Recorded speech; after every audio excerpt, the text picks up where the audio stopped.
I'm really grateful for your interest. I'm David Beckmann. I'm the president of Bread for the World, and I was the World Food Prize laureate a couple years ago. And I want to talk about the U.S. budget, the current phase of the U.S. budget crisis, and how that affects hungry people, and what how we see at Bread for the World, what we see the stakes of hungry people are in the way our country is managing its budget. Bread for the World is a collective Christian voice for hungry people. We organize Christian people of all stripes all over the country to urge their members of Congress to take actions to help end hunger in this country and around the world. And over the last few years, we've done a lot of work clearly on the budget issue, because it's had poor people have really hungry, and poor people have been threatened in a very serious way. I think the government shutdown and the risk of a financial crisis are really terrible news for hungry people. It's a bit ironic that this is, at the same time we have the Borlaug Forum on the possibility of tremendous progress, real opportunities to make progress against hunger around the world and in our own country. And at the same time, the government shut down, and we seem to be unable to. It's a constitutional crisis. We can't get to agreement, even though we're facing very serious risks of a financial crisis that would affect everybody here, everybody in the country, a lot of people all over the world. But even though we're all vulnerable to that, nobody knows exactly, what it would do. But even though the risks are very high, our leaders have really had a really difficult time moving forward. The impact on hungry people is mainly because of the impact on jobs. That's the main thing. Bill Galston did a really interesting op-ed piece in the Wall Street Journal on September 30th. And he wrote about several economic studies on the impact of prolonged policy-making uncertainty on unemployment in America. So one study was done by Stanford University, one was done by the Federal Reserve Bank of San Francisco, and one was done by Zogby Analytics. And what they all suggest is that the policy uncertainty that we've suffered in this country over the last 2.5 years has caused unemployment. The rate of unemployment would be at least 1% lower if we'd just been able to make decisions in a clear, more predictable way. So in September, the unemployment rate in this country was 7.3%. The policy uncertainty, if it hadn't been for the policy uncertainty of last year's, it would probably be 6.3%. A 1% reduction in the unemployment rate is more important to hungry people in this country than any social program, And right now we have more severe policy uncertainty than we have had in maybe in my lifetime. And the impact is not just in this country, on hungry people in this country, but also all over the world, because developing countries export to the U.S. and Europe and Japan. The growth rates of the U.S. and Europe and Japan have a big impact on the economic growth rates of the developing countries. And again, in developing countries, more important than any program is opportunity, jobs, livelihoods, the chance to sell. And the agricultural exports, the industrial exports, the mineral exports of the developing countries all suffer when the U.S. economy is stymied. And then I think just also the government itself does a lot of things for hungry and poor people. It does a lot of things for all of us. And so, but when you cut off those services, as has happened, all the annually appropriated programs have been stopped. Now, in some cases, those programs had small reserves, so they've been able to keep things open for a few weeks or a month. But as those services shut down, that'll affect all of us in various ways. But poor people who are relying on those services don't have options. You know, I have enough resources that if something shuts down, I can kind of figure out a way to cope. I was in Texas last weekend, and just at the rental car place, as I was getting my rental car, I struck up a conversation with the young woman who was giving me the rental car. She's about 30 years old. It started because she said, well, what brings you to Texas? You know, so I told her about Bread for the World, and she said, oh, that is really wonderful. That is really important. And then she explained, she said, you know, I'm a minimum wage worker. She said, I'm really sick today. I'm sorry if I have some kind of stomach flu, but I gotta be here. She said, I've been here since 6 o'clock this morning because I need the hours. And she said, yesterday, I called the dentist because my little girl has a really bad toothache right in the front.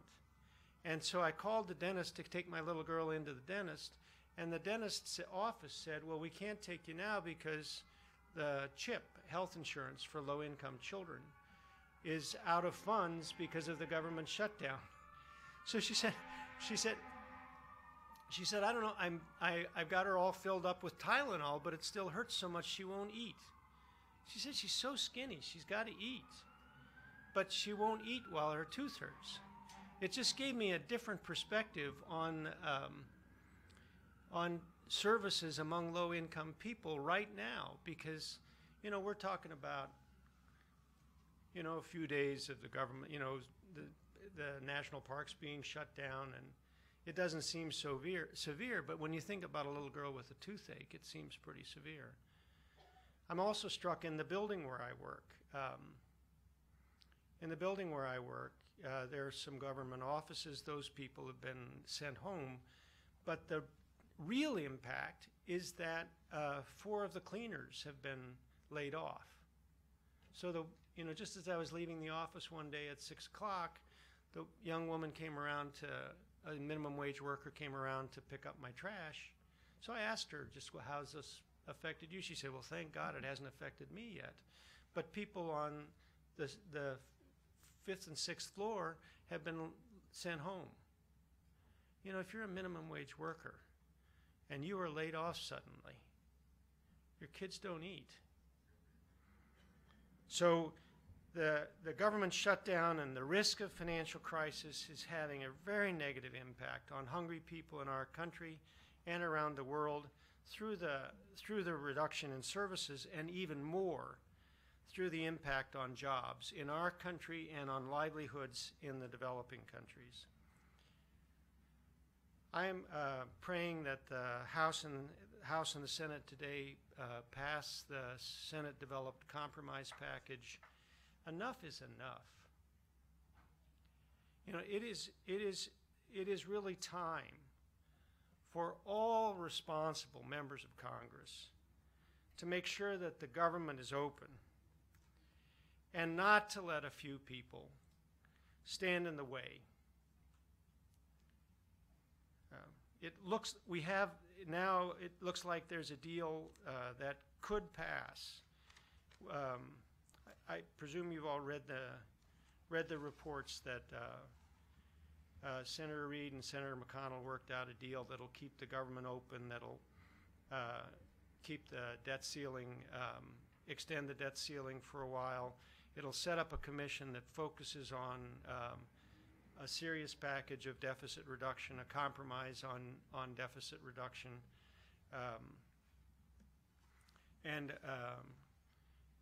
They're hoping that the House will take it up first, that if the House passes it today or tonight, then just procedurally the Senate can vote on it, and it eliminates the risks that one or two senators will filibuster or delay the process.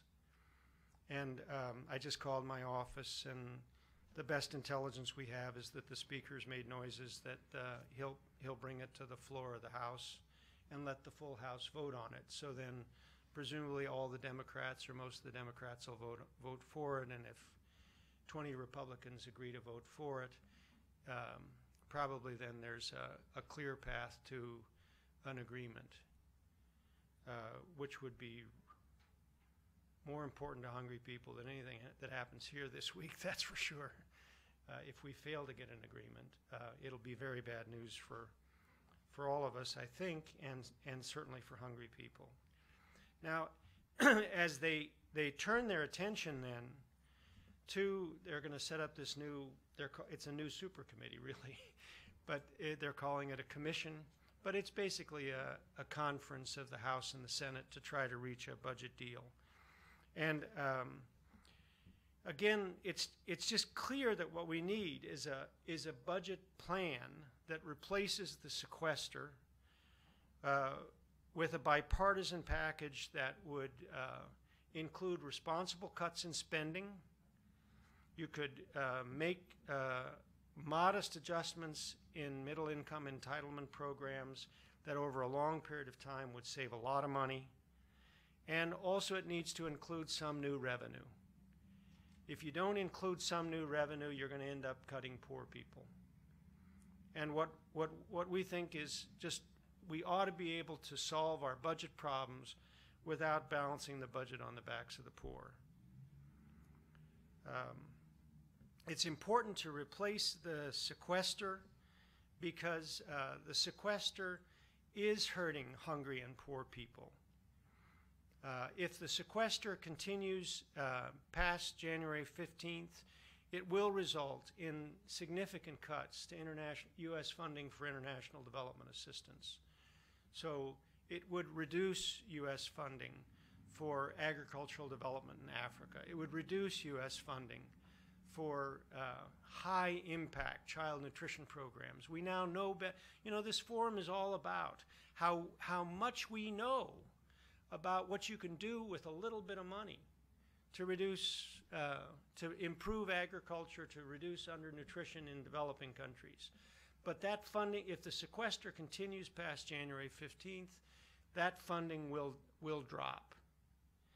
And then also there are important programs for hungry people in this country, hungry and poor people in this country that are appropriated on an annual basis.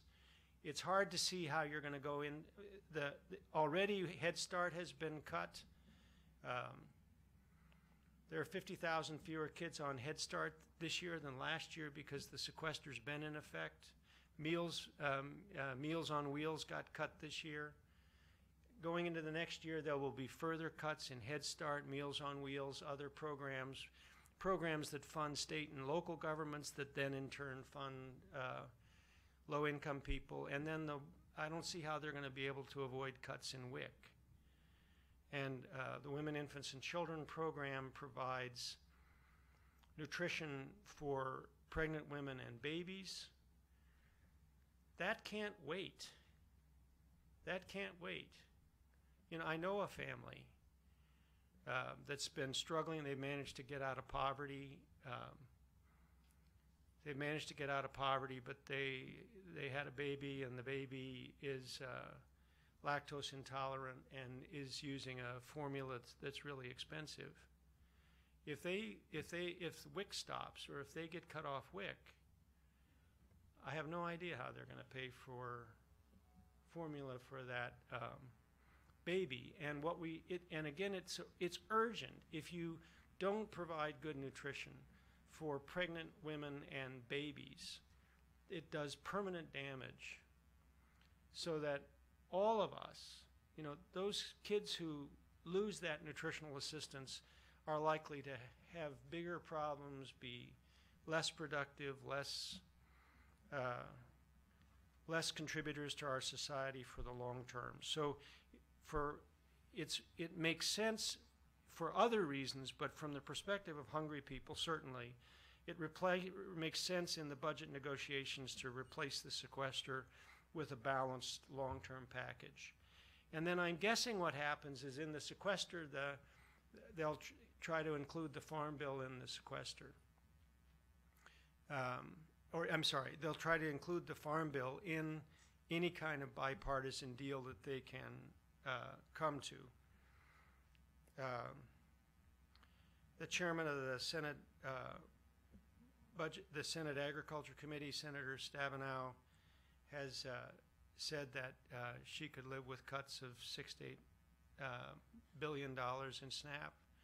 The Senate passed $4.5 billion in cuts in SNAP, that is food stamps. The House passed $40 billion in cuts in SNAP.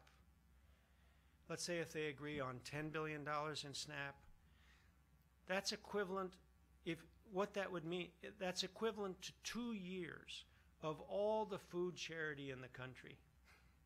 So in this country, virtually every church and synagogue and mosque in the country is gathering up food, distributing food, working through this very sophisticated system of food banks.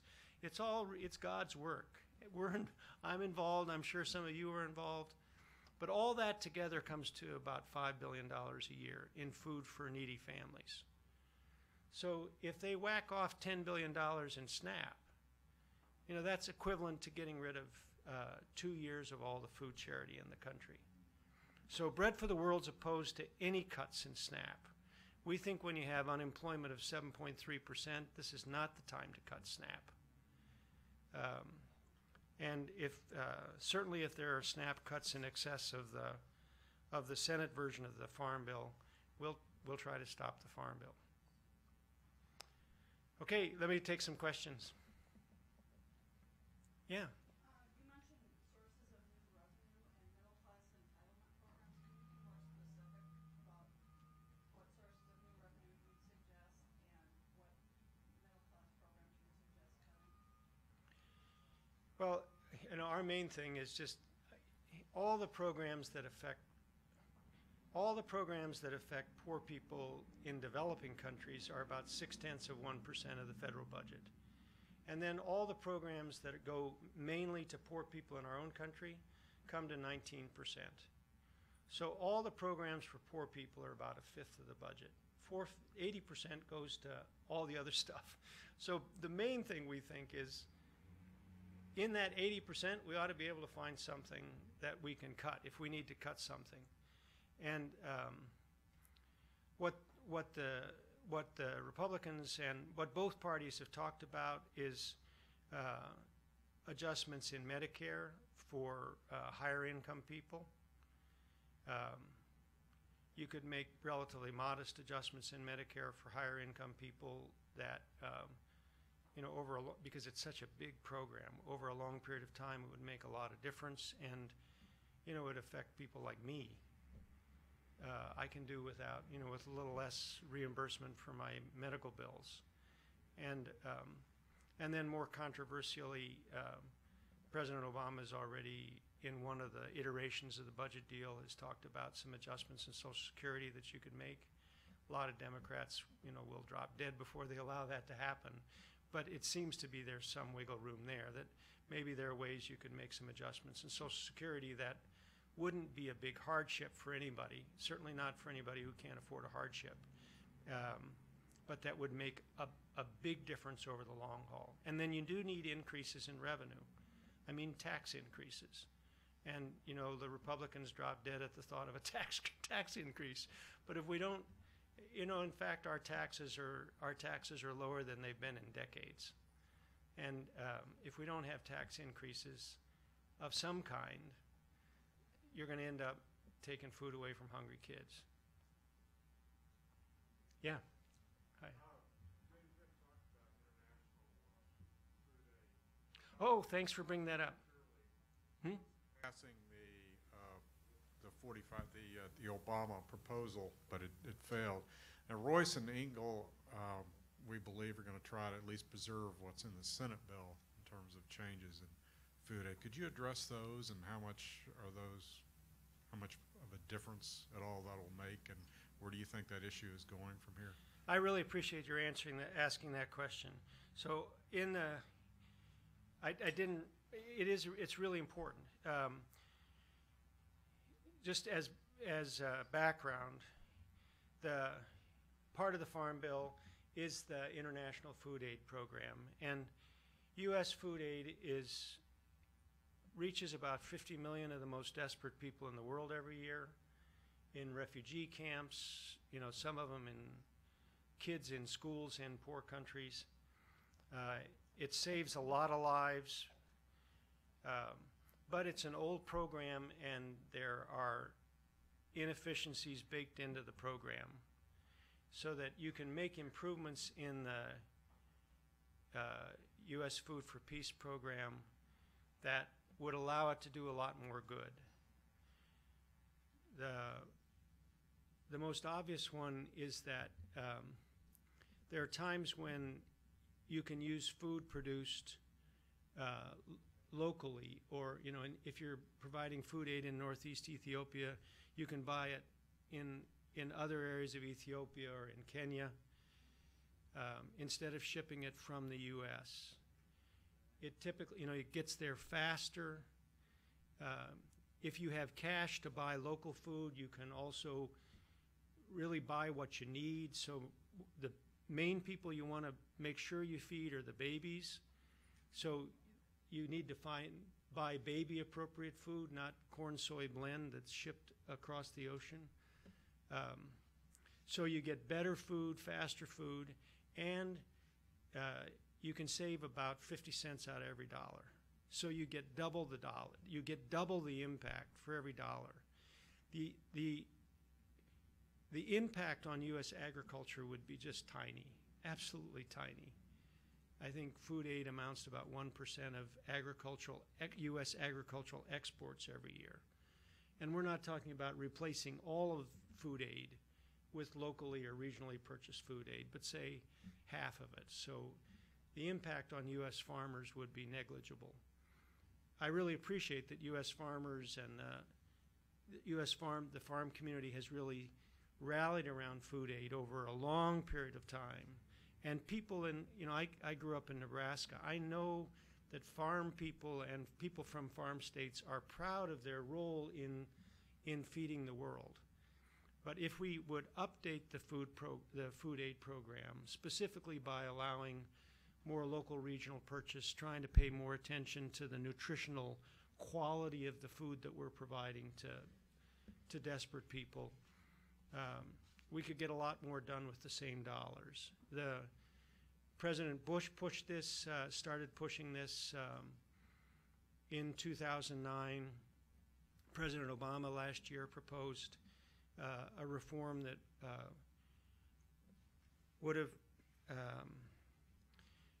would, with the same dollars, reach an additional 2 to 4 million people a year. With the same dollars, 2 to 4 million more of the most desperate people every year.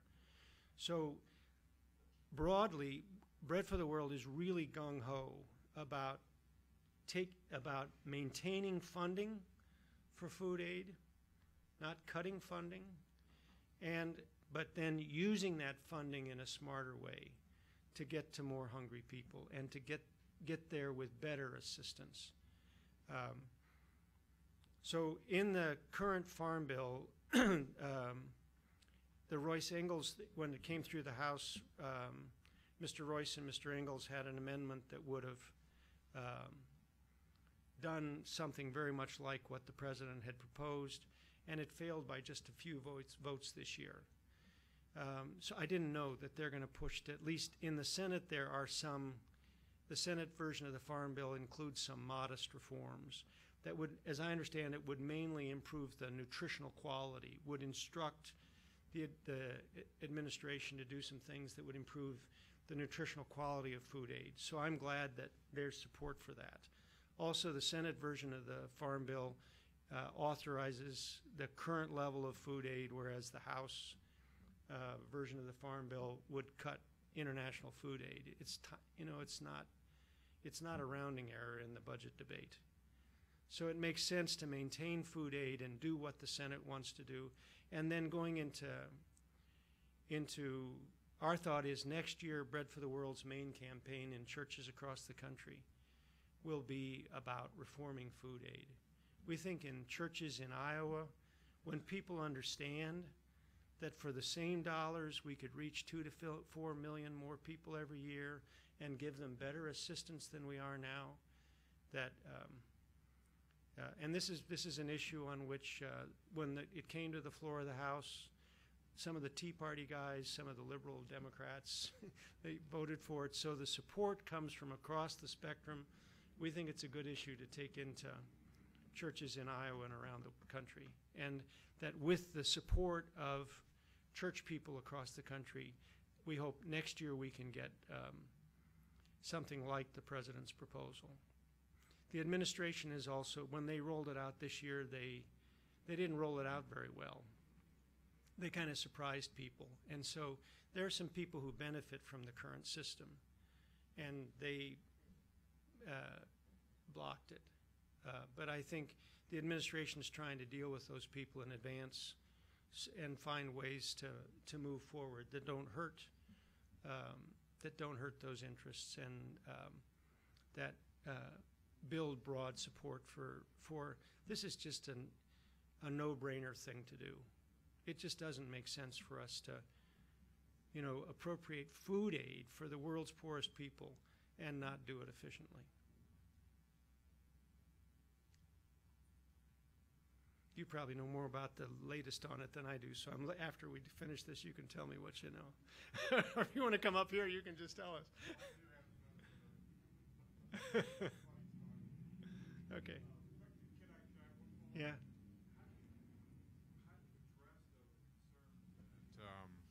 One of them is that if, to the extent that you convert it to cash instead of providing commodities, you're going to decrease the amount of political support in Washington that there now exists with the shipping industry and the various interests that benefit from this.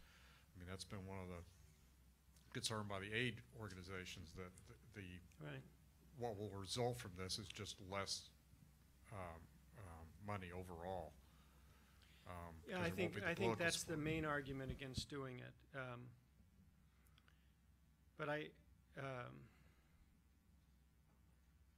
And I think there's some risk of that. One thing is that I think we can organize stronger support from churches and other groups that really care about global poverty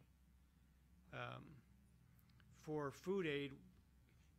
So people who know the program well know that now if I had an extra dollar, I wouldn't put it in. If I had just $1, there are other elements of our foreign assistance budget that would use it better, because I know there are inefficiencies in the food. It's really important. But if we can make that program more efficient, we can mobilize additional support for food aid, from groups that are now turned off a little bit by the inefficiencies in a really good program. What we're planning is to rally around maintaining the funding and then also get improving the efficiency and the effectiveness of the program. And I just can't,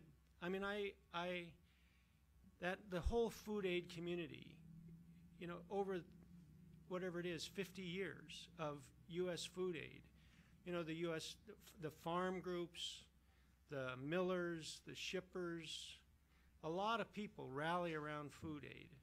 And I think what mainly drives, certainly the farm groups, is that they want to help feed the world. I just don't believe that if you cut the amount of food that you're still going to buy some food in the U.S. You need to, just because in many cases there isn't food available locally. So if you cut the amount of food that you're buying in the U.S., I guess I just think, the corn growers, these are decent people. Are they going to cut off their support for food aid because they get a few nickels less? I don't believe it. I think we can make that transition. Also, just if you think about, compared to, say, the year 2000, U.S. support for helping hungry and poor people around the world has gone way up. If you look at the overall budget for U.S. development assistance, it's 3 times what it was in the year 2000. It's still only 0.6% of the federal budget, but it's 3 times more than it was in the year 2000. So there is a lot of support in this country for doing things that are really good for hungry people. When we started the food aid program, you sort of had to do it in a way that benefited U.S. interests in order to get any money for hungry people. That's not the case anymore. And I think if we don't reform, if we don't fight to make every aspect of the foreign assistance budget just as effective as it can be, we risk losing support for the whole thing, not only for food aid, but for other programs that Americans are willing to support even in tough times. Thanks for asking that question. It's really, it's not on the front page of the newspaper today, but it's really important. It's not on the front, but we're talking about 2 to 4 million more of the world's poorest people every year that could benefit without spending any more money. It's got to do it. Anybody else?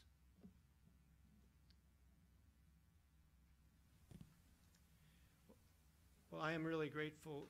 Yeah, was there anybody else? No? I'm really grateful for your attention. And so the main things are, the shutdown of the government, the financial crisis is terrible news. It's done bad things for hungry people in our country, hungry people around the world. I hope it's time. Enough is enough. It's time for them to pass this compromise bill. I hope the House passes it today. We don't have word yet if it's going to go to the House today. They ought to pass it today because they're playing with fire, the possibility of some kind of financial crisis. So the House ought to get it done today and the Senate right after that. And then they'll turn their attention to budget negotiations so they can replace the sequester with a long-term deal. And presumably in that long-term deal, they'll include the Farm Bill. I hope they do, with no cuts to SNAP. Thanks.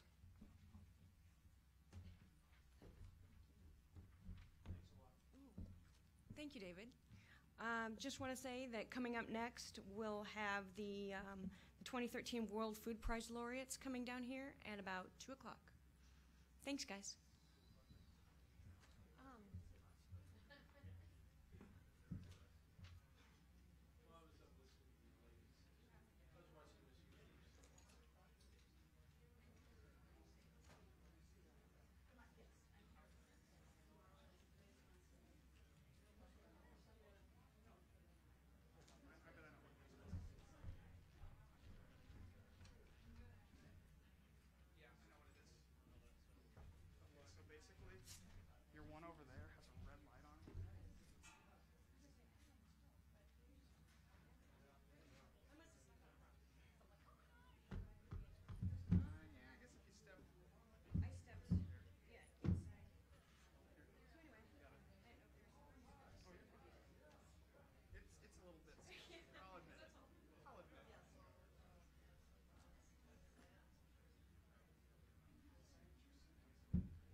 Hey, how you doing?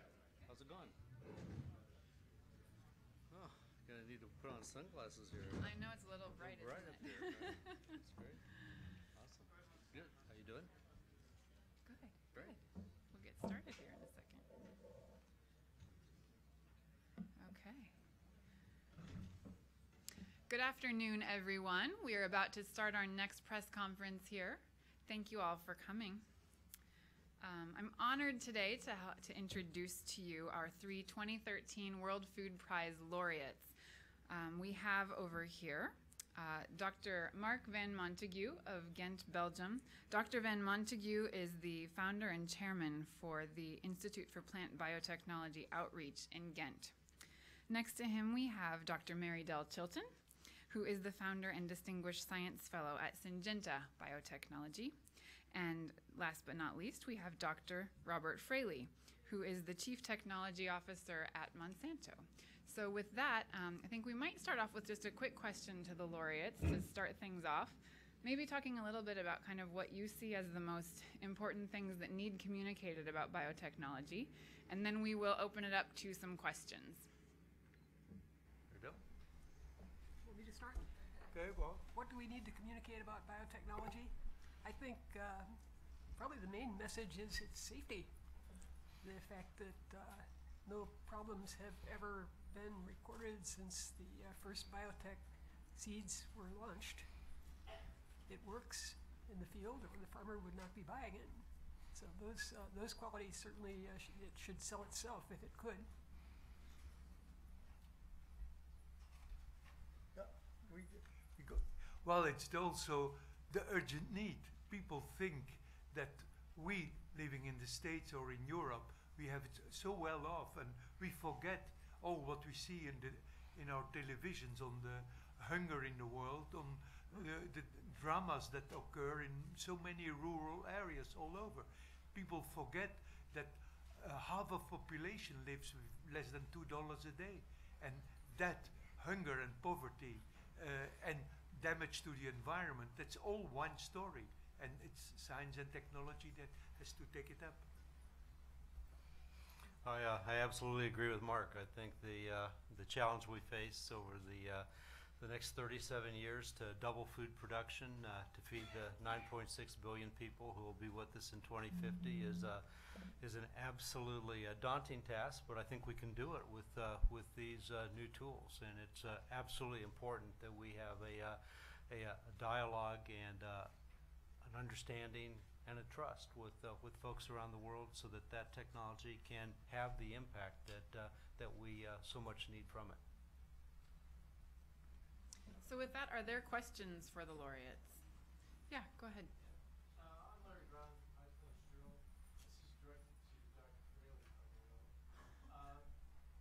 It seems that even though there's so many other companies out there that produce products using biotech materials, yours seems to be the one that gets focused more than any by the anti-biotechnology crowd. Why is it? And maybe Dr. Chilton could possibly get into it, since that's her bailiwick in another company, that you can have all these different, one company gets focused and another doesn't. What do you think, what gives? I'm willing to share, Mary Del, but sometimes that's frustrating. I always assume that means we've been really successful and effective, and people see us as a leader, and that's okay. I think that's part of the responsibility that goes with it. I think when I step back and think about it, I mean, I always have two reactions. I mean, if you would have told me back in 1981 that we'd be sitting here today talking about a science and a technology here at the World Food Prize that has now reached tens of millions of farmers in 30 countries. It's probably the most rapidly adopted new technology in the history of agriculture. I probably wouldn't have believed it. And on the other hand, 30 years ago when we were first starting, I don't think I would have expected some of the concerns and issues that we deal with today. No, nor did I. I think none of us imagined how rapidly the technology would be adopted. Why one company is targeted and another not, I don't know an answer to your direct question. I think we need to have good communications with the public about the safety of what we make. I think what's really what you're seeing now is I think companies And I can tell you Monsanto would be, absolutely, I'd start with us as, I think what made us successful and why we reached so many farmers is we had a focus on farmers, and that's been a key part of the adoption of technology. I think, as we've done more listening and we've done a lot of dialogues with consumers and consumer groups and folks who like and don't like our technology, I think one of the things that we get as a feedback is that the world doesn't see us as a seed company. The world sees us as the first step in the food chain. And we and our whole industry just has not done a very good job of reaching out to consumers.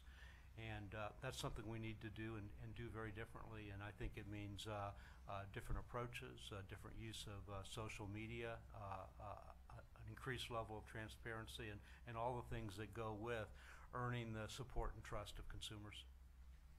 I have one more point to add to this, and that is that the initial products that biotech made were the ones that were feasible. They were single genes put into the plant, and they made a dramatic change in the character of the plant. And these were changes that the farmer could appreciate. They were not changes that the end user would appreciate, except at the point of the price of the goods that are made. So I think in the future we are at a place in the technology where we can change more biological traits that affect the quality of the crop of the end product.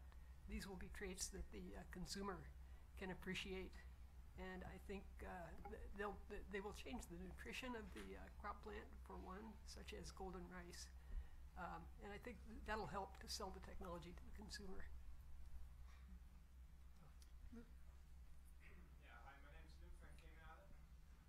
My name is Luc van Kemenade. I'm a journalist from the Netherlands.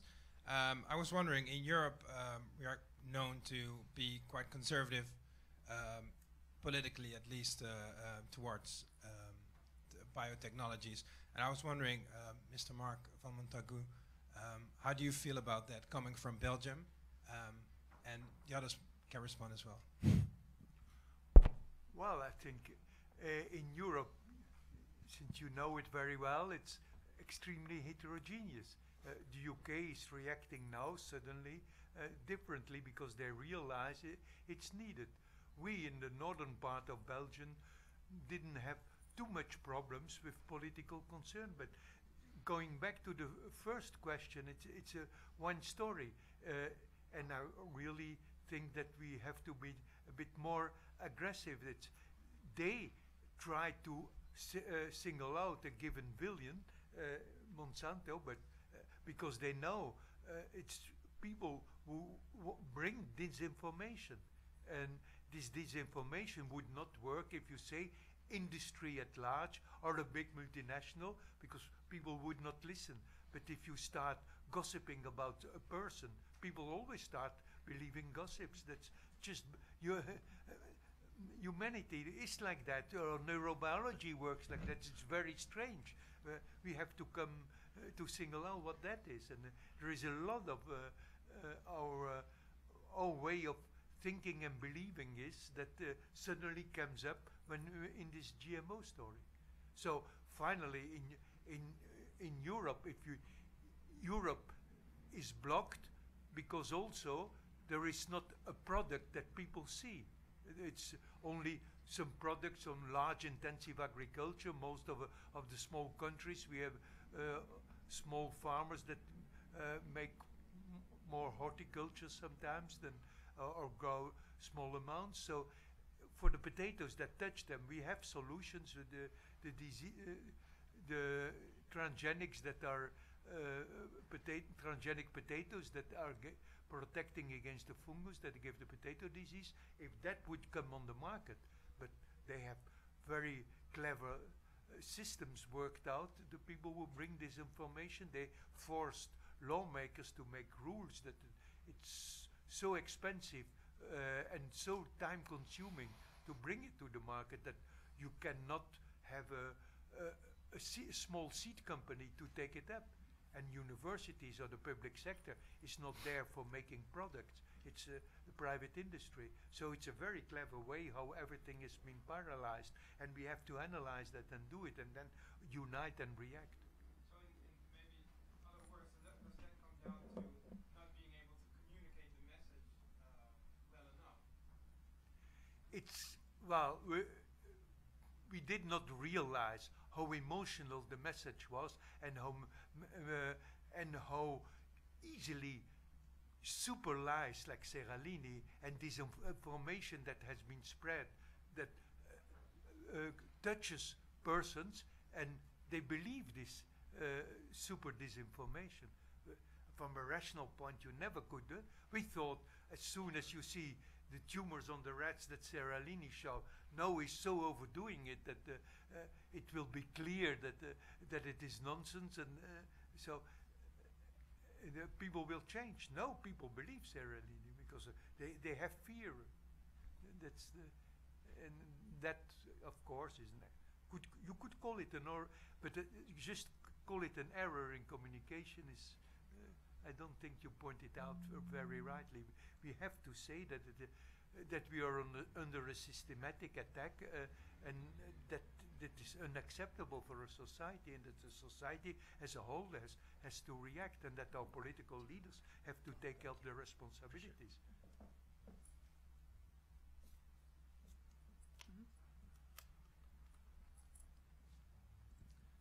Hello, I work for German radio, and I have a question for Dr. Fraley. First, what does make you optimistic that your company, Monsanto, can do a lot in the future to fight poverty and hunger in the world? And then what would you answer, this is my second question, what would you answer to critiques that sometimes say, well, your company basically does a very clever marketing strategy and wants to make a lot of farmers all over the world dependent on your products? Good. Let me start with the latter one, because I guess if there's, I said, I'm really excited about the progress in science and the importance of that science going forward. And I understand people have different points of view on technology, particularly around food and agriculture. But there's two areas that I am so proud of that the science has accomplished beyond the acres and beyond the numbers that I think are just worth pointing out to. And I guess I'll answer your question in that point. The two rumors that hurt me the worst, that really I had to understand, is when you hear educated people and educated reporters talking about food safety, the safety of GMOs. There have been so many thousands of studies that have been performed by regulatory bodies around the world, and then re-reviewed both by the EU, by the National Academy. There was just a big paper that came out from researchers in Italy that basically have absolutely unequivocally pointed out the inherent safety of the technology. There is no truth to all of these stories and rumors regarding any safety impacts of the technology. And just to draw that to a close, these products now, I mean, the first recombinant DNA experiments were done in the 70s. The first transgenic plants that, Marydell and Mark and I created were done in the 80s. The products have been in the marketplace for 20 years around the world, and there has not been a single food or feed safety issue ever attributed to this technology. Its track record for safety is absolutely impeccable, and be happy to share any information on that anybody here needs or would like. The second one that I guess, what I'm so proud of is, this technology started in '96 in the US. By '98 and '99, this technology was already moving around the globe. And the important perspective that I have on this, I grew up on a farm. I can remember my dad and the neighbors, spending days thinking about which seed, how much, what decision am I going to make, because that's very important. And my experience is farmers are really smart businessmen. I just walked over here from a session where an African woman was talking about exactly the same thing, just how much effort she puts into understanding all the inputs to their farm. So farmers are really, really smart. So the idea that some company is going to sell them products that don't work, that they're going to come back and buy year after year because they don't work and they don't create value is just sheer nuts. Farmers are not only smart business people, but they are the stewards of their land. And they're going to make those decisions that improve the sustainability and the livelihood of their operations. And the reason this technology has been adopted so much by farmers is because it works. It improves their yields, it improves their profits, and it makes farming easier. Carrie? Microphone. Hi, I'm Carrie Gillen with Reuters. This is for Dr. Fraley. Hey, Carrie. Hi. I actually have 3 questions. I don't know. You're going to have to write these down. She's 2 are pretty simple. The first one that might take more time to answer, some of the critics of GMO and use of genetically modified crops in agriculture speak to what they feel is heavier intensified chemical use, particularly with herbicide-resistant crops. There's some concerns being raised now about pest resistance. I wonder, first of all, if you can tell me if you think that that's a valid concern, and then if you could talk a bit about what Monsanto's doing in that regard. I know you have some new technology coming out, but you've also talked a bit about biologics and microorganisms, and I'm wondering Sure. if that plays in as well. Great. So again, just like on the safety, there's studies and reports that are out there that have been reviewed and peer reviewed.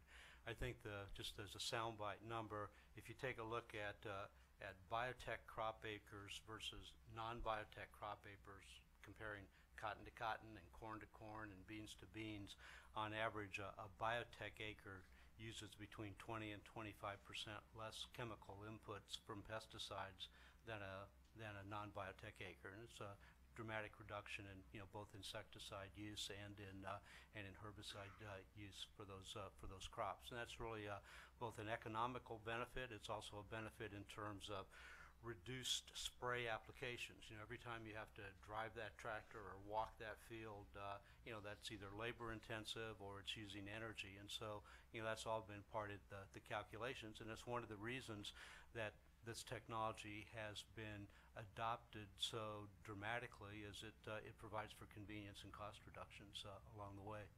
So I think that's a key benefit. And clear to the second part of your question, and we talked about it. I gave a lecture this morning on climate change, and one of the challenges that we will see in agriculture and makes that goal of doubling food production by 2050 again so challenging is we're going to have to do it in the face of a dramatically changing environment.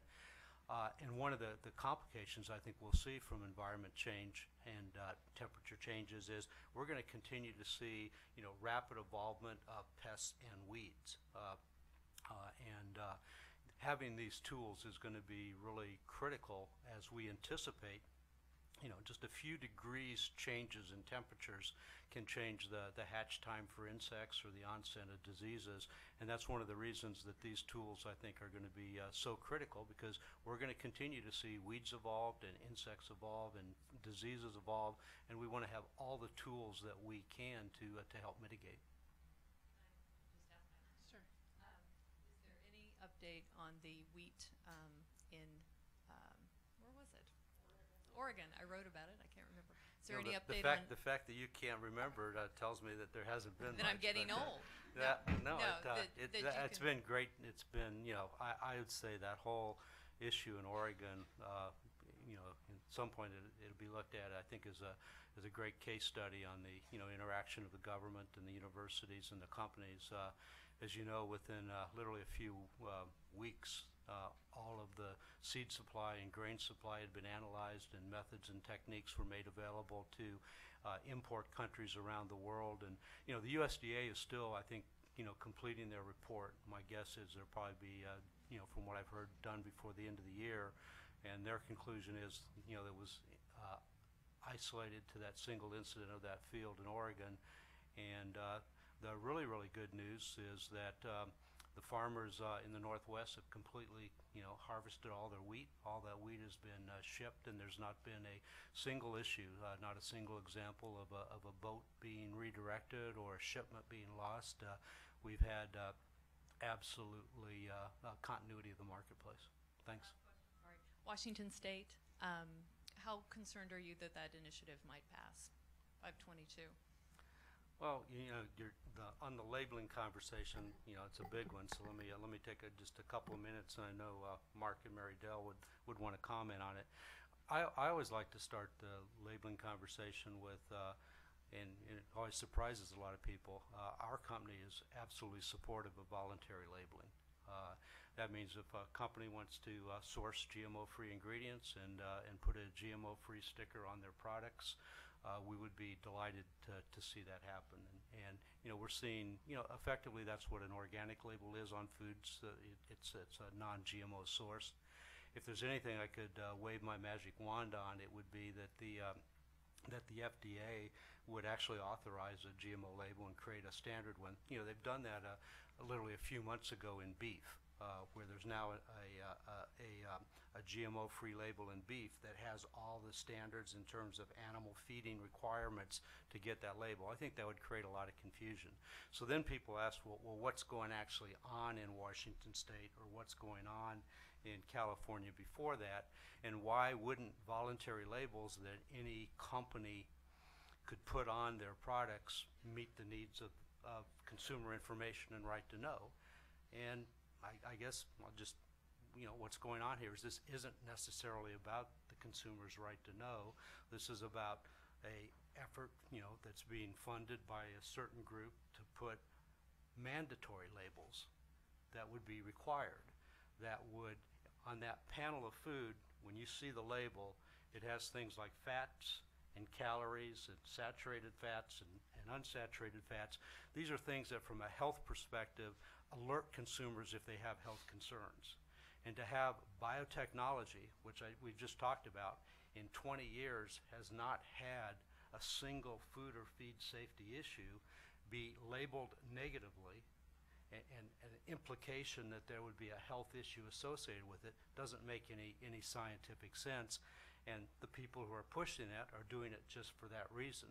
And it's something that we oppose. I mean, we absolutely support the consumer's right to know. We absolutely support companies' rights for voluntary labels, but we can't support misleading labels that infer that there's something unsafe about biotech products.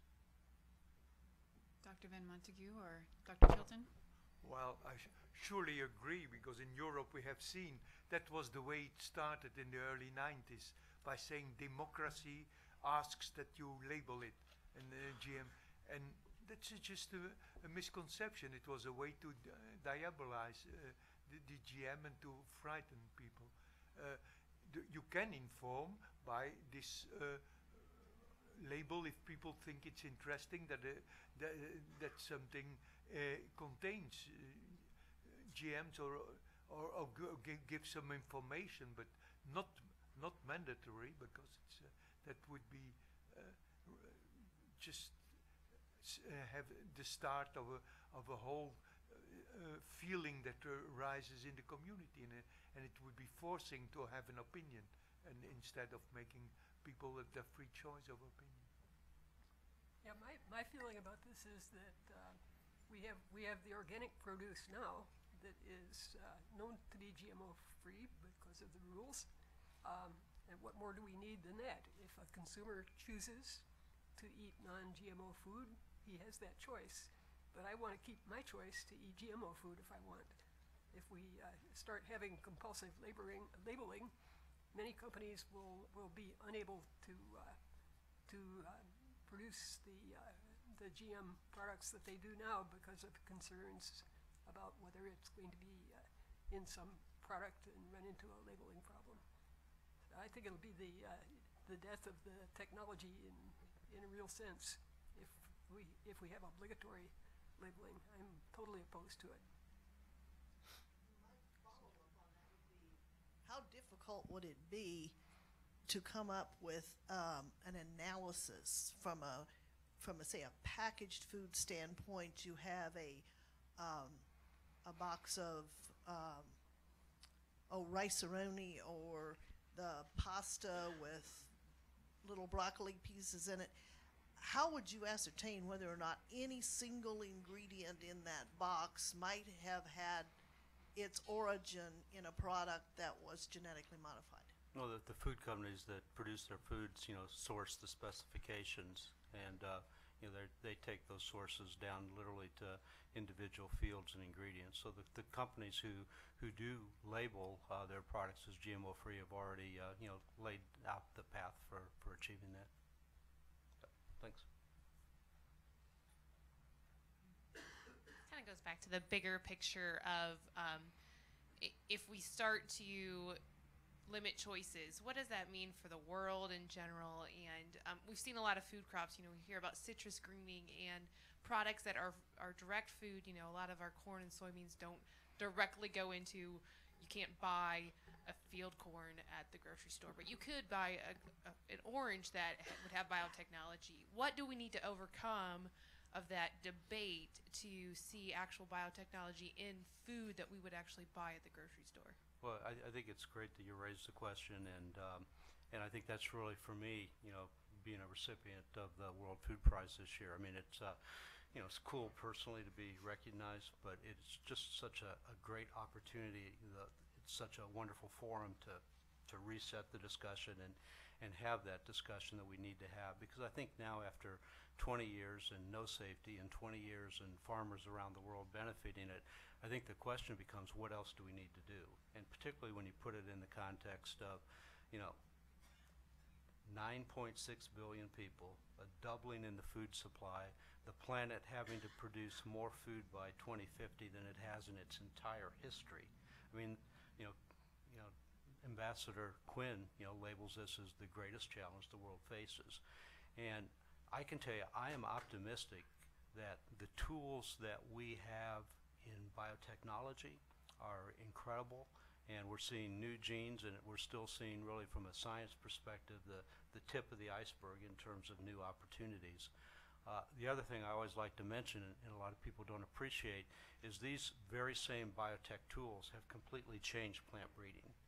I mean, starting 5 or 6 years ago, when every single gene in a corn plant or a tomato plant or a rice plant was sequenced, it suddenly gave breeders a completely new set of tools to breed faster, to breed more precisely, and that's changing the game from a plant breeding perspective. And right now we're seeing all those advances in biology come together with the advances in information technology. Whether it's being able to send to a small farmer in India a cell phone message that gives them the information that the wind currents are changing and there may be a flight of moths that will come in that will lay their eggs and cause caterpillar damage, or it's going to be information sent to a tractor on a planter in Iowa that says, change the way that this field is planted every 10 meters to optimize yield. And this science is got so much potential that I think the challenge becomes, are we going to limit it by policy and regulation? And Mark would tell you that we've already seen a lot of limitation, because for us to get a biotech approval for a corn product in the U.S., I always like to tell the story this way. If I were the head of research for a drug company and I wanted to get my drug approved to sell in the U.S., I would get FDA approval. But as head of research for a seed company, if I want to sell a new biotech corn seed in the U.S., I get EPA, FDA, and USDA approval. And then because the corn is shipped to about 20 major export markets around the world, the ministries of health, environment, in each of those countries grants an approval. So we get 30 approvals, and that's why everybody concludes this is the most thoroughly studied and the safest food ever produced by man. But it also costs about $150 million of regulatory work to achieve that, and that makes it hard to get to the smaller crops and probably some of the most important crops from a smallholder perspective.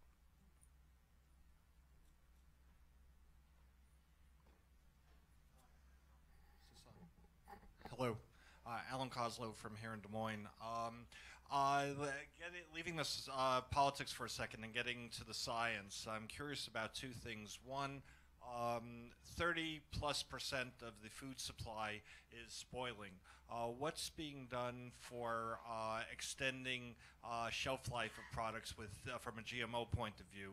And then the other question is using viral vectors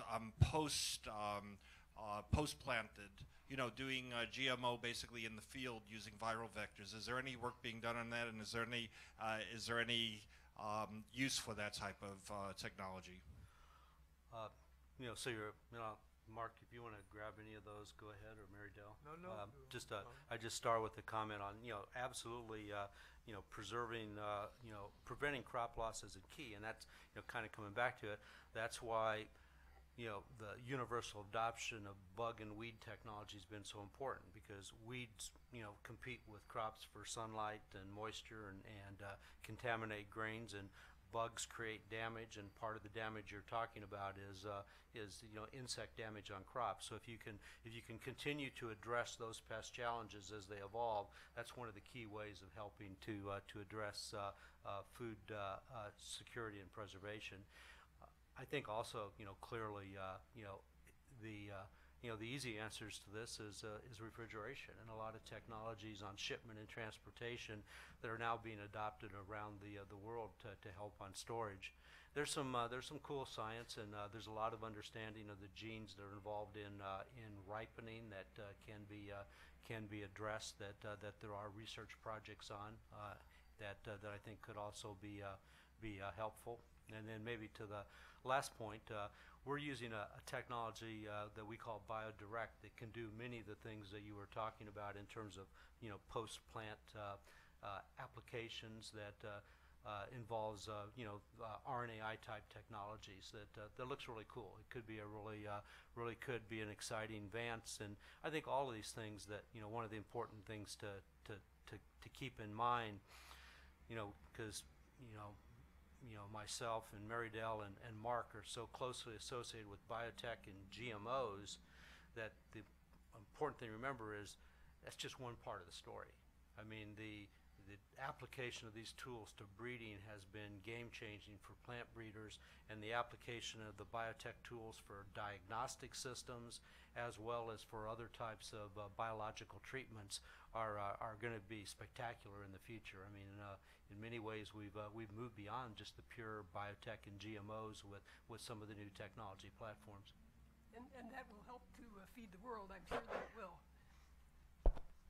I think you are right to come back to science, because most people don't realize how recent our knowledge in plant science is. It's thanks to the GM technology that we could have a lot of basic questions and then suddenly understand the genome, and the sequences helped us, and we had done what we call a little step, but so much more can be done. If you ask about how fungus destroy food afterwards during storage, well, we have to know.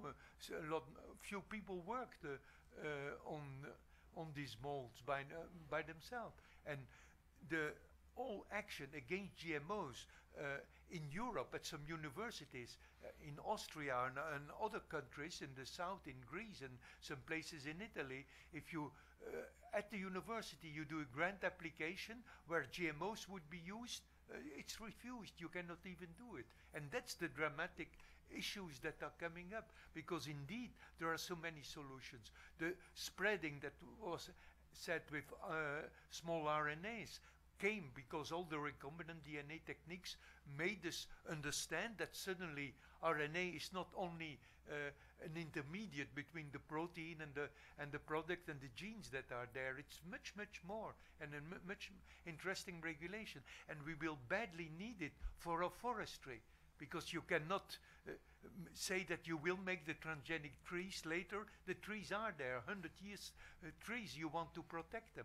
And if you would know the diseases, the insect diseases, virus diseases that come up, and you could spray with RNAs with small peptides that's specially geared to them, then you would really bring a solution. And scientists have a whole list for Santa Claus what they want to, where they work on it, and they hope that society let them do it, and then we will see the progress. One of the really exciting areas that we're just starting to explore with that RNAi-based approach relates to bee health. What's the vector of getting the mRNA in? We're basically able to do it with the same type of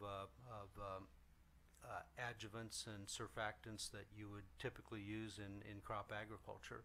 And enough of the RNAi can enter the plant to elicit the biological effect. Well, but I think it's really exciting. It's still early days, but we're able to demonstrate control of insects and disease. And one of the areas that I was just going to mention that I think is particularly intriguing relates to bee health. I'm sure you've heard that there's a challenge with bee health. There's a disease of the hives called colony collapse disorder, and there's over the 15 or 20 years this has been studied. There's been a lot of different theories as to what's going on, but I think the prevailing scientific thought today is that the bees get infected by a mite.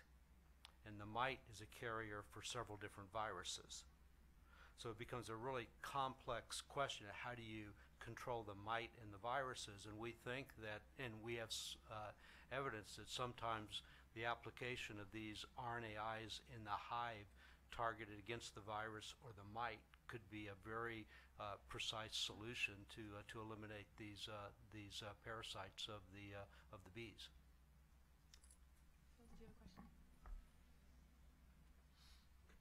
It's Philip Brash with the Congressional Quarterly. I wanted to follow up on that. There are also some other technology tools in the works. How important is it how regulators view, for example, RNA interference, and how they, to what extent they regulate it? How do you anticipate dealing with, given what you've learned with transgenics and all the issues that you've had with that, what have you learned from that you can apply going forward with these new technologies as they develop? Great question. There's been a number of scientific conferences and papers written. There's been a lot of work on RNAi in the pharmaceutical world, and the beauty of RNAi we call it biodirect, is that these are naturally occurring molecules. We all have RNAis in all of our bodies. They're in all plants. They're in all living organisms. So they're naturally occurring biological molecules. The path today, both in the U.S. and Europe, is they would be regulated as biochemical molecules, much like you would regulate a new microbial strain or a new biochemical agent that would be used for pest or disease control. Yeah, back here. Hi, I'm from the National Catholic Reporter. Something that our readers are concerned about are poor farmers. And one of the issues with the GM crops is that poor farmers can't save their seeds year after year. So is there anything in the works that, I understand completely that you have a patent for farmers in the States, let's say they need to buy the seeds year after year, but what about farmers in Africa? I mean, are you thinking about possibly letting them save their seeds for a specific amount of time before they have to buy the seeds again? Yeah, you may not have caught maybe the beginning, but one of the things I talked about that I'm most proud about at the technology is that the vast majority of the farmers who are using biotechnology are outside the U.S., and the vast majority of them are small farmers in China and India and other parts of the world. Those farmers always have a choice whether they want to buy a biotech seed or any other seed. And the reason they pick the biotech seeds is that it creates incremental value. And maybe the best way of describing what I mean, and the beauty of this science is you can take all of this advances in biology and genetic engineering and breeding and put it in a seed, and every farmer in the world knows what's to do with the seed. So the barriers to adoption, the hurdles, are very, very low.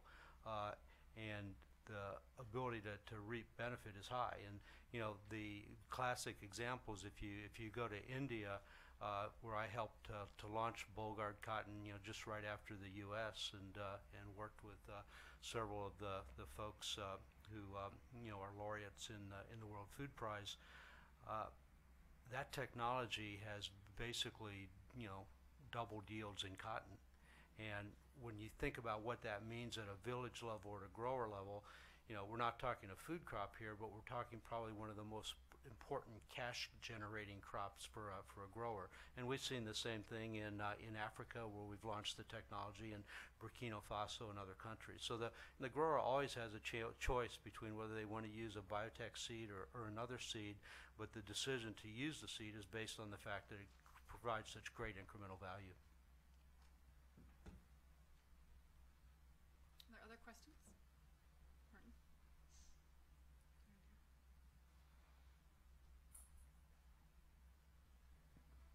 I have one more transatlantic question. Right now, there are negotiations between the European Union and the US government about a free trade zone, common free trade zone.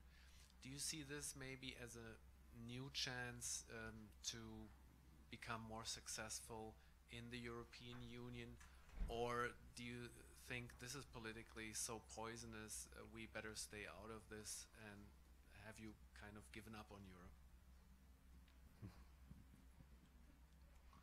Mark, have you given up on Europe? Surely not. If you say you had, I would answer it differently, but so Europe is a challenge. But I also want to maybe just step back on Europe, because sometimes some of the obvious things aren't clear. Europe has granted regulatory approvals for every corn or soybean product that's been developed around the world. And as you know, all of the corn and soybeans that are imported by European companies for use in their food and feed processes are from the U.S. and from Brazil and Argentina, which are all biotech. So the use of biotechnology products in food processing and animal feed is the mainstay of the feed industry. The focal point that we're talking about, just to be clear, is the ability of European farmers to plant the biotech seeds and get the benefits directly themselves versus having the grain, coming in from the Americas.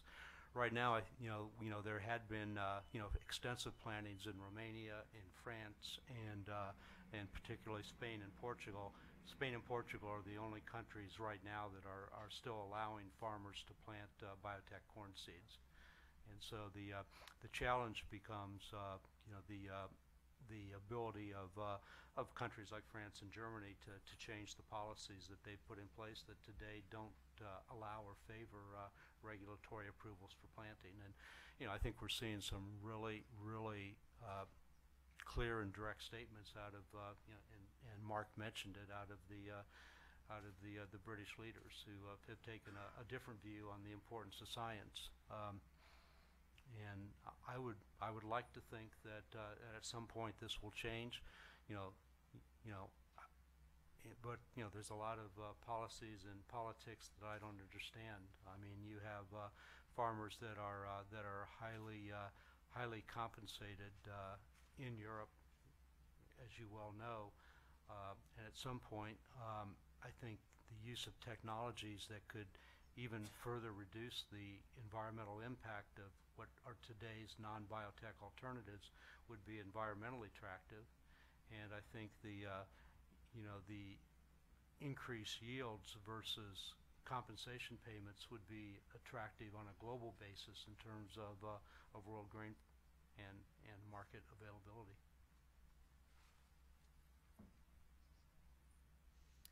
Are there other questions?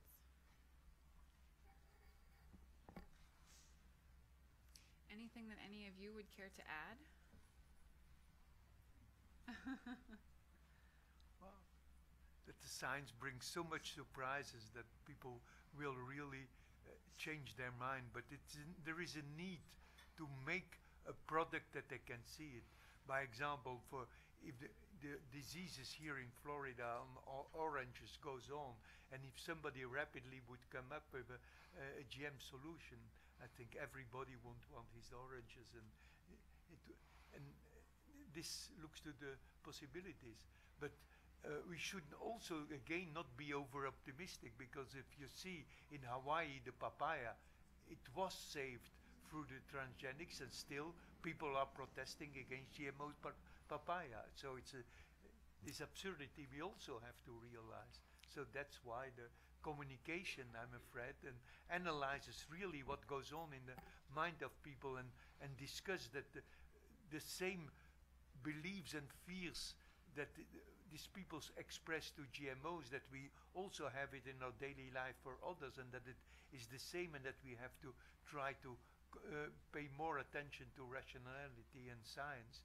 I think that would be a very important step to do. And if in our universities, the departments of sociology will have to study how we organize our society and what our society problems are, if they would look how science, the experimental science, is sometimes handled, it would also be a progress.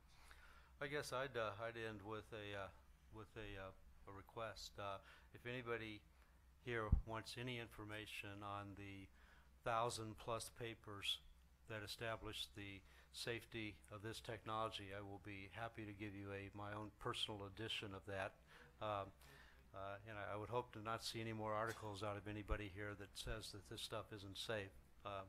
So if we could reach an agreement there, that would help. The other thing you could do that would really help me a lot is, and this I'm being serious on, we know as a company we haven't done a good job of reaching consumers. We've been so focused on helping farmers that we now need to talk to consumers. And if there's forums or opportunities or interests you have, I'd love to follow up with you in terms of how we extend that dialogue in a way that matters. Thank you. Dr. Tilton? And my final comment is, whether or not you're concerned about Rob's welfare or any company's welfare, I want you to be concerned in writing your articles about the welfare of the whole world, because there are going to be a lot of hungry people here.